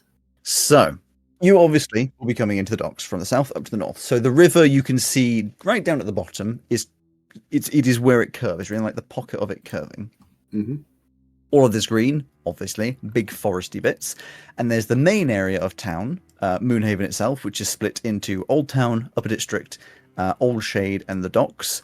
Ferry Bridge is the name of the bridge, not the name of an area. The last little area is the Moonheart Grove. You've got the slightly richer sections over on the western side, which are tucked inside of the smaller parts of river. You've got these 2 big houses at the top, which are in Rethier. These 3 houses at the bottom by the docks in Evermore, and this little clump of houses, those are still big houses, in Westhart. Over on the east of town, the other side of this massive amount of vineyards, which are the size of the town, is the MG Estate, the biggest building in the entire place. North, settled within a large chunk which has been taken out of the masses of forest, is Dresville, which is the workers' town. All the people who work at the airship yard and docks, which is slightly to the east of that big square, which is mostly warehouses, they all live there. That's got its own little economy going, but it is technically part of Moonhaven. The final thing is down at the bottom left, you see Crown Manor, which is more like in England, National Trust. I don't know what the equivalent is in the US, but like an old building that no one lives in anymore, and it's more of like a museum type experience that you can walk into and have a little look around. I do have a lot of I have descriptions of all of the different areas, but I figure I'll describe them as you go to places rather than going through it all immediately. You're coming in the later in the evening, so you can see the city lit up with street lamps, and there's not a lot of movement. The docks are obviously not currently particularly active. You can see glowing in the distance a few airships hovering above. Well, you wouldn't know as characters, but obviously you know here they'll be above the airship yard and docks, just gently floating. And Pesto, you'd vaguely know the area. Same with... In fact, I think the person who knows the area the most would actually be Monty. Yeah, I used to work here. Used to work in the docks, so you probably lived in Dresville, but you'd have known the main town because you go down there for shopping and such. And when I was on board ship, that would be in docks. Although, no, that'd be more like the airship yard, isn't it? Because it was airship. Yeah, exactly. So the airship, you'd also notice that there's this bit going off to the right. They have their own private dock to the east of the airship yard, which goes to the river. So there's a massive dock over there, which is privately owned by the MG Corporation for sailing ships. Just to clarify, so the airship yard and docks, is that actually like an insert, or is it actually there? It's actually there. It's actually there. Right, okay. So this forest is this lovely thick it's a forest. huge that's been area. cut out, yeah. Like there's literally a wall of trees. They just like cut a big square, you know, probably miles long, and Yeah, just exactly. put the stuff in it. Just put massive red hangers and Yeah. Yeah. So I'd lived in Dresden and worked in the docks. Yeah, makes sense. The airship yard. Okay. Here we go, chaps. Home sweet home. Morty was for a little while. Anybody else ever been here? Nope. This is where I first arrived when I got here. So you have some experience. I mean, wouldn't that make sense to like everywhere you go though? Where you first arrive when you get there? There is a certain amount of truth in that. Have you been here before, Ozzy? No. I've heard about it though. You guys have talked about it. Ha! There's very wealthy people here, which you don't want to annoy because they have their own private armies. And skilled as we all are, we would struggle to against the entire army. So you would know, just in terms of the private army stuff, you would know that there is technically a guard presence here, though it's about as useless as a chocolate teapot. The actual presence that you will see, the richer families might have a couple of personal guard, but the guards that walk around and kind of control everything is basically a private army owned by the Montgomery Cartwrights. Would I know where? I mean, obviously we've got some stuff we want to sell on the quiet. Would I know the best place to go for that? So very interesting that you ask. Yes, you would know. So you would be aware that there is no singular location to sell stuff. What it actually is there's a bunch of people around town who are kind of the underground market connections, as I have named them, who deal with the rich people and are kind of the go-between. They might also work with some of the people in town. You know, they sort of like freelancey type thing. Offences. You'd be vaguely aware of where you can find them, and you talk to them and sort of go between, I've got these things, how much would they pay for it, sort of thing, or I'm looking for this, can you go find it for me? Yes, here's some gold, you know? So there's no like market to go to as such. And would I have come across a location where these people could be found? Give me a D12 roll. A D12. 3. Okay. It's 3 o'clock. So, in Old Town, in a place called Wax and Wane, which is an antique bookstore, you are aware that after hours you can meet someone, you've spoken to them before, who is the negotiator for the Halvern family and the Evermore families. So the Evermore families being those 3 houses at the bottom, and a specific family who is named Halvern. Don't need to write that down too much. You know, they have a bit of a specific nature of wands, scrolls, curse texts, those kinds of things. And the name is Sint Moria. Sint space Moria. A pale man in a long velvet coat who speaks in riddles and metaphor and has a monocle with no glass for some reason, because he's kooky. I would feel like a pair of glasses with no glass. Yeah, I mean, maybe. That's the only person you've met. You know there's plenty more around. You figure you might be able to ask him for other people's locations. You would also be fairly aware that looking like adventurers here, pretty bad. Yes, fair point. So you're just going to run around with a sign that says, we're not adventurers. Not adventurers, honest. Well, for starters, we'll leave our little droid thing behind. I will use my shift weave to just shift into a average traveler's cloak. Yeah, well, around here, interestingly, you'd probably actually want slightly more upper scale stuff. But yeah, you can definitely look not like an adventurer. A fancy traveler's cloak. Exactly. There you go. A You got silky one. There you go. And you put your gauntlet in the bag, probably. Niffy will just carry on looking like Niffy. Nice. So Monty would also use he'd use the fabulous chip, because I have shift weave as well. My shift weave is set to do the different sizes of my ordinary clothes. Yeah, it's fine. You'd be more than fine. You'd know how they dress around here. Also, you can they're your personal guard. There's no change in that. That's generally the cover, or that you some kind of summon. So, what's the plan?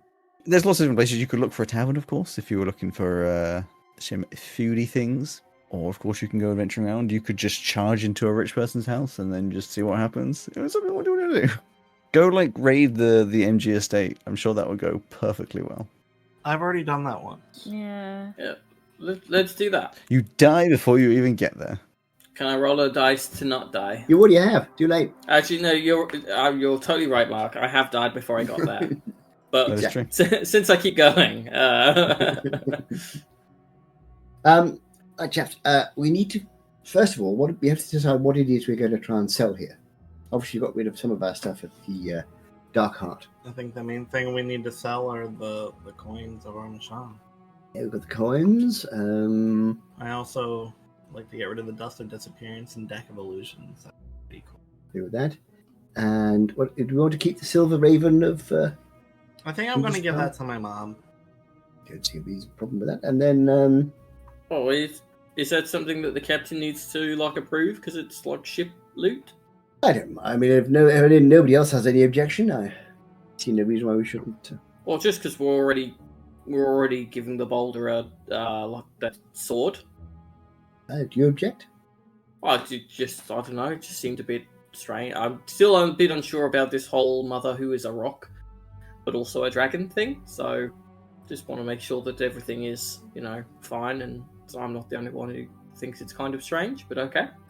I think one should always look after one's parents. One never know when one isn't going to have them anymore. So, I'm quite happy to let Pesto's mother have a little present or two. We can afford it. Sure. Unless, of course, anybody objects, because we are a democratic crew. If you do, I will steal it. I thought we were more a bunch of independents. Not registered or affiliated with any... Not that kind of Democrat. The Democratic with a little d. Well, nobody's saying anything, so Pesto, that's fine by me. Thank you. Pop. So we're not going to... So we'll sell or attempt to sell the coins of Amachan, the Deck of Illusions, Dust of Disappearance. Does anybody have anything else they picked up they want to sell? No. I don't think I've got anything like that. Pesto, how much time would you have spent in Moonhaven? Probably a decent amount, right? The first few days, not much, but I probably would have been back quite often to loot things for food and whatnot. That's fine. Then roll a d12 as well for any of these connections, because you've been here enough to also get an idea. 6. Oh no, wait. That's a 9. Sure. You are aware of someone. It's one of these where you've never spoken to them. You just are very aware of them because you've had various conversations with plenty of people. The name is Marito Sen, which is spelt in such a way just to piss you all off. It's not. It's just there it is. M-A-R-I apostrophe T-O space S-G-E-N. Mr. fucking phonetic. Chen. Yeah, no, this one isn't. That's why I said this is why I said mostly, because Okay. This is an elegant older elf woman, always dressed in shades of wine red and gold, with sharp features, who you are more than aware works with artifacts and sort of history things, a bit of a go-between fixer kind of a person as well. But they work exclusively for the Montgomery Cartwrights. And they are normally found on a bench behind the Rabbit and Lantern in Old Shade. The Rabbit and Lantern is a bookstore. So you've never spoken to them, but you're aware that this is someone, especially since they know artifacts and things, and the Montgomery Cartwrights aren't money people. 101. Now I'll go back into my cabin and take the dagger back out the wall again. I'm just going to see if I can sell it. Well, where do we want to start? This Marito person may be interested in those coins. Well, I know this chap in Old Town. But you say you know someone who knows about coins and things? Well, they like old stuff. I didn't really interact with them a lot. I wasn't doing... Well, it was illegal stuff. I was more looking after myself, though. It wasn't running with that kind of crowd at the time. There's different illegal stuff. Yeah. Well, let's go and try anyway. The worst they can do is just say no, I suppose. Well, the worst they can do is call the entire army down on us and have us killed, but hopefully they won't do that. I don't have any rapport built with them, so you may as well start the conversation. You're better at it. I will do my very best. So you're going to Oldshade, which is, interestingly, right next to where you are anyway. So here, the roads grow narrower, more crooked, still clean but worn with age. Trees overhang the streets in places. The houses are proud stone villas, their shutters often closed, and their entrances flanked by old statues. It is very quiet as you move through, especially at this time of night, as some rain starts to scatter down. Just a little mist of rain, nothing too heavy. And you find your way over to the Rabbit and Lantern. It is evidently quite a small bookstore, a little corner store. It has that kind of aesthetic on the inside where it's very dark and kind of cluttered, possibly a little bit claustrophobic. But you are indeed not looking to go inside. You are looking to go round behind to try and find Marito Sen. And which is what we will do. And stroll casually around, looking all confident like. As you do so, you see, sitting on a bench, this elegant older elf woman pointed out by Pesto, dressed in a rather opulent dress with shades of wine red and gold. Her face is one of sharp features and a rather sour look on her face, as though she's recently eaten a slice of lemon. As you get close, it's obvious that she sees you, most presumably noticing that you are a little bit out of place. You're fitting in a bit better with your clothing, but especially with Ozzy standing there and Niffy having not changed her clothes, you're a little bit different. But she does not make any attempt to speak to you, just evidently keeping an eye. Not trying to be subtle, just keeping an eye. I will stroll over to her and say, good day to you, madam. She looks, sort of scans up and down, seems a little confused that there's a Did that scare very far? exactly, a Corvid-based humanoid here, and says, "So travellers come through Moonhaven, but few have the same presence as you lot." Specifically looking kind of at Niffy. Niffy wears a similar outfit to what Maisie used to wear. Yeah, I know. But you don't look like you fit in here. Maisie specifically tried not to fit in. It's dangerous, you know, wandering around the streets, looking like adventurers, even if you're not. Adventurers? I think not. What about me looks like an adventurer? It's all the belts you're wearing, I would have thought. You don't exactly look like you're ready to go for an evening stroll. I also don't look like I'm ready to battle. There's no need to get offended. Wait, do I look like I'm out for an evening stroll? I feel like that's the aesthetic I was going for. I recognize you. Do you? It's been a long time. There's rare few come through that look like you, though. Well, that's fair. Listen, no one needs to be offended here. I'm not making judgments. And quite honestly, I'd prefer you're not adventurous. It makes things a lot easier. Mm-hmm. Well, we are not, dear lady. We are, in fact, traders. Mm-hmm. And we understand that you may be someone who can assist us in selling some of our wares, which are, shall we say, the stuff which is less likely to be found in the common or garden store. Potentially.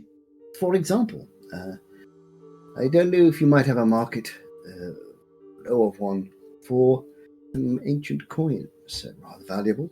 Depending on how rare and how ancient they are. You heard of Arnishan? Vaguely. Not a particularly prominent god in the world.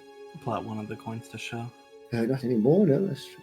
Take them out. She just sort of reaches to take one from you. You'd be more than able to, pull it away from her, but she seems to just assume she can take it from you. Mm-hmm. And picks one up, and you see her eyes sort of flash with a little glow, probably some kind of detect magic or other. As she looks at it, gets out one of those jeweler's spyglass things and just takes a look at it, and it's like... Jeweler's loop. Loop, there you go. It's like, well, obviously I can't confirm authenticity perfectly, sitting here on a bench, but it seems as though these have a fair amount of truth to what you say. Now, 2 questions. 1, how many do you have? And 2, what sort of a price are you looking for? We have 4 of these rather delightful coins. I'm aware that they are reasonably valuable, and we're looking for somewhere between 1,000 and 2,000 for them per coin. Per coin? Oh, I think you've severely misjudged the rarity of these and the cost that they're worth. I see. What would you estimate their value at? I'd say 150 per coin. 150 seems a little low. By what judgment? We have had them appraised in other places. When? I can't, because you told us how much they were worth when you. I gave you. I said what your assumptions were. Ah, you said 500 to 1,000. That's what I'm going by. I'm pretty sure I said 500 to 1,000 for all four, so that may have been written down wrong. Did you? Is that what it is? That's okay. Fine. Oh, I see it. Okay, fine. Let's assume that's the case then. It's still not a bad idea. I still start way high anyway. Because you got to haggle. You got to haggle. If I started at 100, she'd sell them to us. She'd take them off us for 50.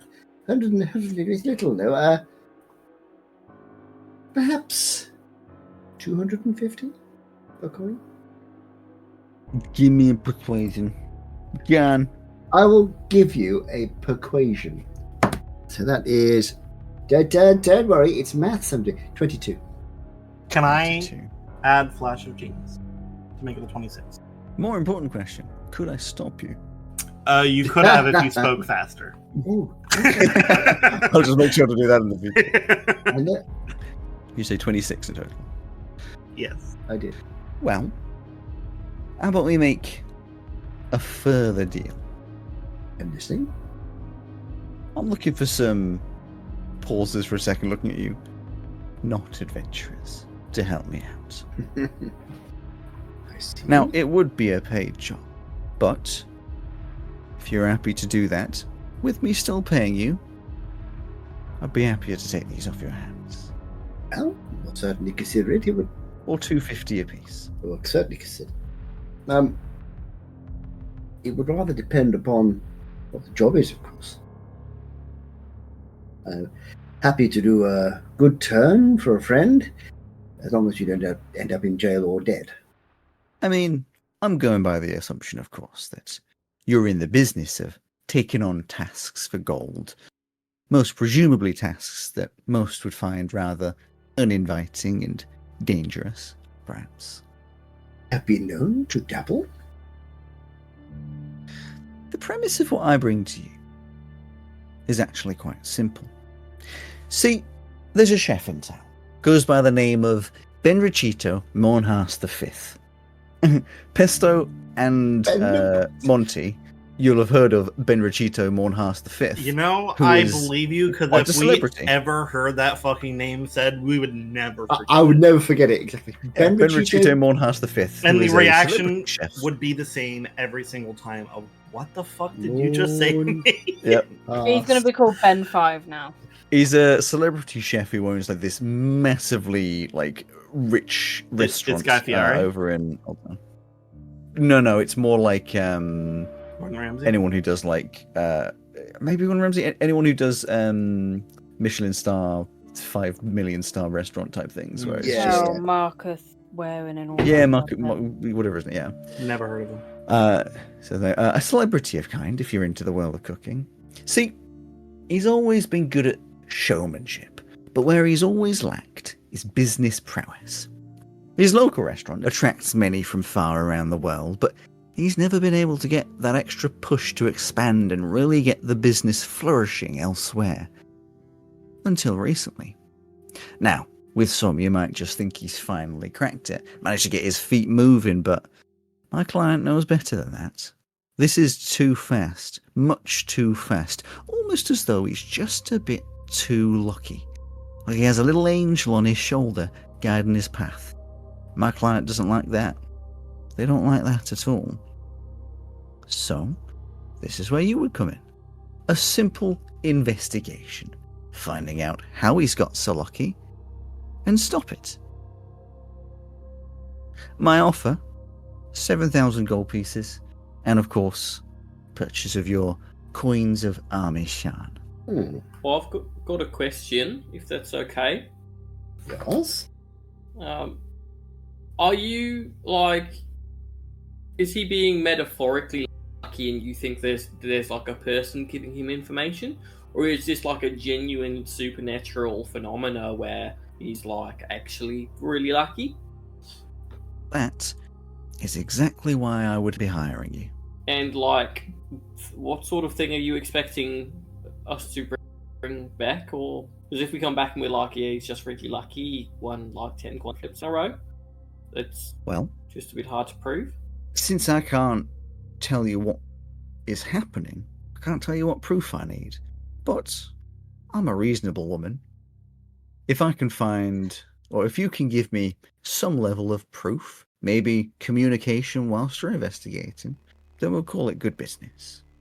I'm not going to be unreasonable and say, if you can't bring me anything, I don't have to pay you. No, we don't work like that around here. And, worst case scenario, if you say you've done your job, and it turns out he stays getting lucky, we'll come find you. Sort out the business again. Wait, if he stays getting lucky, so we have to stop him being lucky. Oh, yes. Yes. Oh, right, sorry, I thought it was just like, what is the source? No. The good lady did say we should put a crimp in his luck. Good lady. I like that. Is there an alternative here where we just sell the coins? I mean, it won't be as good of a offer as you wanted, but I'm sure we can work it out. I'm not going to force you to take on a task like this. If you don't think you're up to it, of course. But it seems as though, generally, the people who come through here are looking for gold. Gold will never go amiss, that's certainly true. Is it a problem if he ends up like a bit stabbed and dead? It's not ideal. That kind of thing brings attention. Especially considering how well known he is. I mean, if it is absolutely unavoidable, we can talk business, but I would not suggest that to be the solution. Understood. Excuse me for one moment, good lady. I'd like to speak to my crew. Just a sec. Of course. Take all the time you need. Get a quick huddle. I see no reason not to do this. We are, after all, in the market for making money by this sort of task, and it might help us with selling the other items once we sold the coins to her. Yeah, yes, the money, but also I know who our clients are, and I don't really like that. Well, if you want to do it, Captain, then Yeah, it's up to you, but then that's what we should do. I don't really like it. I'm inclined, if one is to make gold, adventuring outside of the Adventurers Guild, then rich clients are obviously going to be better than poor ones. Ironically, this is the one place where actually saying it louder is probably better. Yeah, but I'm used to that. So, as long as no one has any objection, I do what you do, Cap. I've made my objection clear.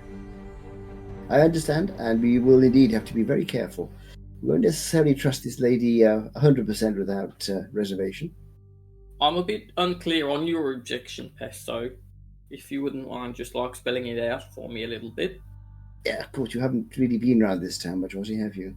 No, it just seems like people who spend their time uselessly doing things like walking in the evening, based on what she said. She brokers deal for the Montgomery Cartwrights, who are kind of responsible for the entire way this town is, and like a lot of surrounding towns, and like a lot of just like other spots throughout the world.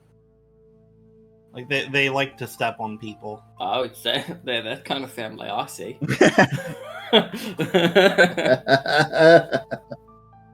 They're very, very wealthy and very, very ruthless. Right. And you don't want to do work for someone who does work for them? Well, she said this is in direct interest of her clients. I don't think that we would necessarily get out of this totally fine. And also, whatever we do is probably like this guy probably doesn't deserve. Right. I understand. Then, if we find he doesn't deserve it, we won't stand on his luck, and we'll go back to her and say we didn't do it. Might I suggest that like we do this, and if it's even for those clients, because them being the clients, because they might actually really like this guy, so it might be against them. But like, we do it, we get on their good side, we have more jobs, we get the chance to meet them, and then we can like strangle them and pull out their intestines through their buttholes and stuff. Well, it's always a possibility. But I think we should worry about that later. Yeah, it's just one of those situations I'd usually try to stay clear of. But it's up to the captain. Well, I've already worked for them in the past. Commercially speaking, rather than adventuring. But, and they are, as you'd expect rich people to be, selfish, self-absorbed, and ruthless. Right, so just so I'm committing this to memory, the Montgomery Cartwright family are rich, and they're evil, and do terrible things. So if we ever meet any member of their family, it's like kill on sight. Why is everything kill on sight? It just solves a lot of problems. It's more the mother, and I would suggest not killing on sight in this particular case. A, it would be very difficult, and B, it would have repercussions. It might be difficult. Yeah, the knock-on effects could be worse. Right, okay. So they're actually just kind of fine. Public facing, the opinions you would have is that Etta, Montgomery Cartwright, is the intelligent businesswoman, you know, callous and hard and all of that kind of stuff. Edgar, Montgomery Cartwright, the father, is just not very intelligent, overweight businessman. Neva, one of the daughters, you might know her. The most evil. Yeah, very intelligent, studying at the University in Valuna, whatever. Easy target. Maisie. Yeah, Maisie. To the public, I reckon it's kind of not a lot is known. Generally, it's known that she's a bit more of like the rebel scene, but just how much she's against the family is that kind of news is controlled, as you'd expect. Well, if they've got kids who are in school, like, we could easily take them hostage. We could take them out. Get a ransom or something. We are I think that'd be, adventurers. like, really easy to do. Easily, at least like 4 levels above them, we could take them out easy. That's really doable. Yeah. We could actually. No, we are. I must remind you, Ossie, that we are adventurers, not criminals. I love this as well. Just this alternative path where you do that, you capture Maisie, find out that she's actually a demigod of light. Yeah, that wouldn't. It probably wouldn't go super well. But It's got Uncle Darkness over there. Uncle Dog. hello, darkness, my old uncle. Captain, I thought that we were specifically criminal adventurers, and therefore, like, that's why we're pirates. Well, yes, but I like to think of us as what you might think of as good criminals. So we help those who need helping and fight against those who are nasty and get some money out of it as we go along. I'd rather not be just sort of kidnapping children and demanding ransoms. That's just not really my style. I mean, that sounds like kidnapping people from a bad family and getting money for it. That sounds like exactly what you described. But we don't know the children are bad, we just know the parents are. Something about sins of the father? It's like a saying, right? The saying, but it's the point of the saying is more that you shouldn't really have the sins of the father on. We're not going to do The that. sins Okay? of the father will be paid by the daughters, so that we can make lots of money, and Pesto gets to like stick it to the company or whatever. Can we get that on like a plaque on the ship, Pesto? Hey, I quite like the sound of that. We need a bigger ship. I don't have anything personal against them. I just don't like them. All They're right, just rich people who are a bit, but we're doing the job. We're certainly going to have a go. All right. Right. Spent all that time sharpening my swords and the axes and stuff, so it'd be a shame not to use them. Going to head back over to Marita. So, decisions made. Yes, we are willing to help. The only proviso being that if we find... No, there's no proviso. I will ask you a question, though. If we begin our investigations, we look into your chef, and find that for whatever reason we are unable to complete the assignment, obviously we won't expect any payment. But I'm assuming there will be no repercussions. Unless you give a reason for one. If you're just doing investigations and decide to not follow through with anything, There's no reason why that would be a problem. Now, if you start blabbering your mouths about things, well, that's different, but I'm sure we could trust each other. Absolutely. Understood. I just wanted to make sure that we weren't getting ourselves into a situation we would regret later. Lovely. I think we can do business. 7,000 gold will be yours upon completion. And where would we find this Benrachito Mournhorse the Fifth? Well, this kind of time, I would assume you'd find him in his restaurant. What's it called? It's called the Opal. You could also, of course, look for him in his home. It's the southernmost building of the West Hart residential community.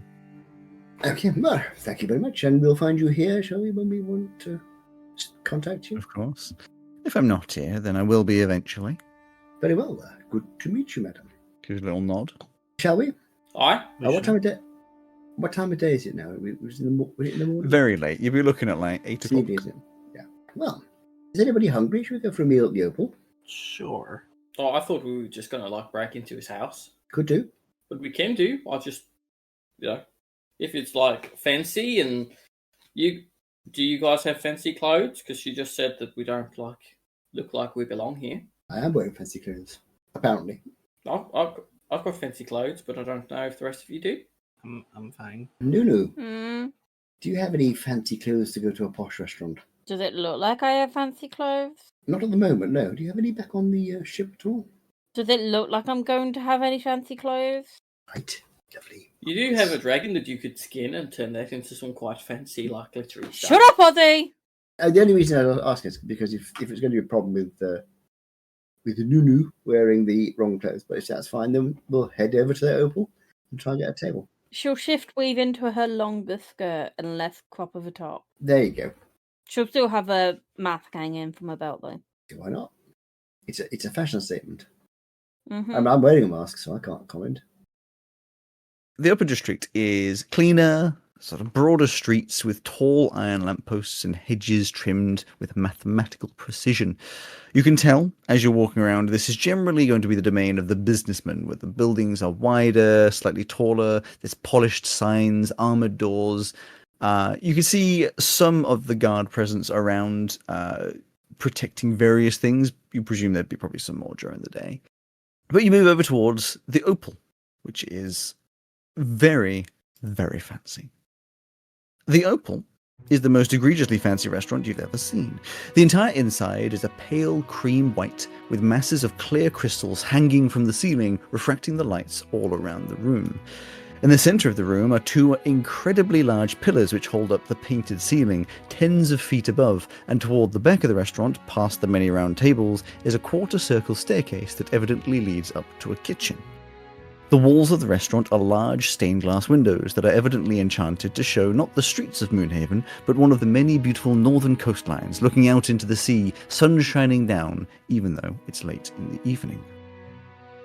At the entrance is, of course, a waiter behind a little stand that looks to you as you get close and says, "Do you have a booking?" I'm afraid not, dear person. We are newly arrived in town and interested in having a meal at one of the most famous restaurants there is. It is rare to find an empty table, but I shall have a look, as they just look down a little clipboard and run a pen down. For 4? Yes. There is a table available in 40 minutes, if you are willing to wait. Just an interest, just a matter of interest. While we're waiting, perhaps you have a menu we could have a little look at. Of course. Do you have a Pulls buzzer out a or nice something you want? laminated menu. So we can like wander No. around? No? Okay. They do hand you a little piece of paper which has the menu. As you're looking at all this as well, you can see, and this would be the two of you that have been around, so you'd recognize. You see Benrachito sitting at a table, sort of far behind. Two other patrons, one's a lady, one's a young boy, presumably family. And you can see they're enjoying the spoils of this fine abode, enjoying their evening, laughing, conversing. You can see, you would know, but the other two see, that Benrachito himself is a high elf, long pale features set upon sharp bones and a tall, elegant frame, whereas I've written it, element frame, a tall, elegant frame. You can see he's wearing this outfit of white and gold, gold leaf circlet on his head, evidently using some kind of magic to make the makeup on his face move and shift in subtle but wondrous glows. This is, of course, far beyond your reach currently. The menu, it looks like each meal is about 80 gold. Okay, it's expensive, but not so it's going to kill us. It's fine. I mean, for you make a lot of money, so you're fine. For the average person... Oh, exactly. I like his black and blue outfit. That is a callback meme to, what is that, like 2012? Yeah. Oh, White yes. gold. Oh, yeah. The dress. Yes. Yep. That's going back a There's bit. been like a shoe recently of that same thing. It did come up recently. Pesto. Detect magic on our friend the chef. Alright, well, we gotta get close, and also I have to, go prepare. We've got 40 minutes before the tables are ready for us. We can walk outside. You can prepare. Okay. Go into the street? Yeah. You're going to be openly casting magic in the street? I don't fucking know. I don't want to. Do you want to get under my coat? Or like?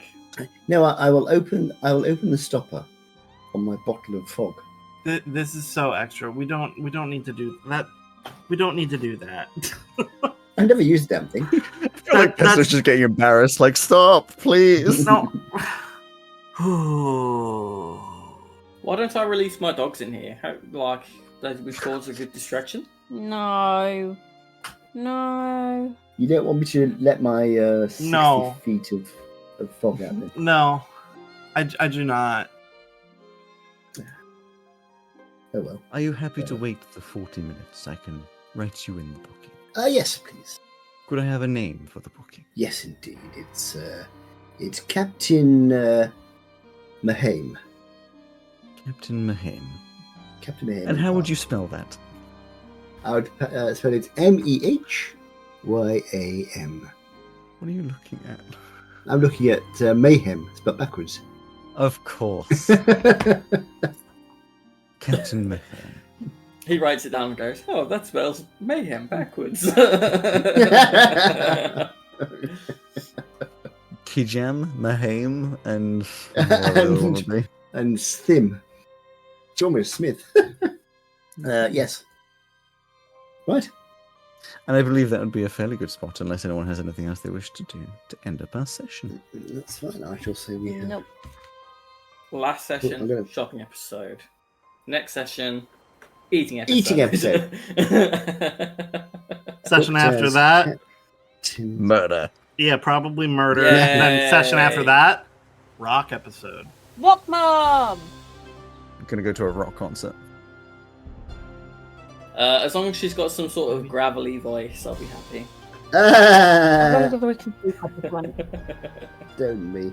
You look a bit stony faced there, Rowan. You'll be headlined by the Rolling Stones. It's okay. But it's like a glade, right? It's like not. She's not like a rock in a cave. It's like a forestry thing. Joe, I feel like Um, your jokes are getting bolder and bolder. Maybe. I'm I not was just dead thinking, if now. it's Good night, if guys. it's like a green thing, then there might be a bunch of stone roses. I'm not going to get involved. I'm not. Don't do it. I hope you enjoyed this episode of Magic Myths and Mayhem. Thank you to Dark Fantasy Studio and Nicolas Judy and Ovani for the use of their music in this episode. And a big thanks to you for listening.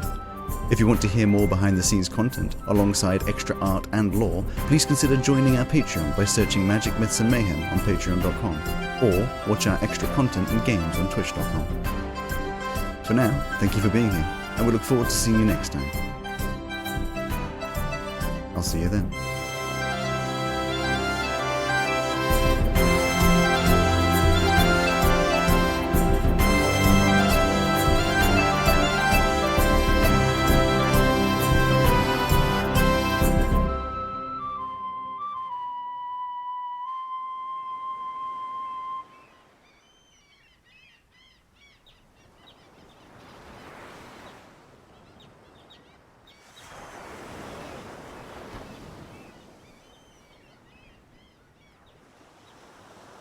I was trying to work out reduce and Medusa. The next rock joke, I lead the call.